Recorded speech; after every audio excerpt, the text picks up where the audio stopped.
Das Wort hat jetzt für die EFD-Fraktion Herr Abgeordneter Farage. Well, you're back, Mr Van Rompuy. Another 2.5 years, no doubt a reward for your great success. Indeed, listening to you, I thought perhaps I'd got it all wrong. You talked about how positive the last council meeting had been, that we've reached the turning point, that everything's going swimmingly, and I was beginning to believe it. And then I realised you didn't mention the D word, default. No, that can't be talked about. We pretend there hasn't been a default, when we know, in fact, in Greece last week, there was a very major credit event.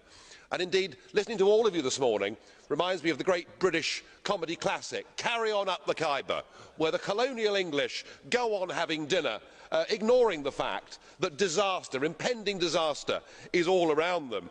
You are determined but delusional in this attempt to keep the euro propped up. And whilst you're enjoying your dinner, incoming shells are landing all around you. Youth unemployment in Greece went through 50% last week. That's fine, carry on, serve the main course. And you'll have seen yesterday that 110 German bondholders of Greek bonds are now going to take legal action against the banks and against the Greek government. But don't worry, chaps, carry on, everything is going to be fine. But perhaps the biggest bombshell is the German finance minister saying just yesterday nobody can exclude a third bailout. Pass the port, do enjoy the party. I mean, it's a farcical situation, and why is it happening? That's what people in Europe want to know. Why is this happening?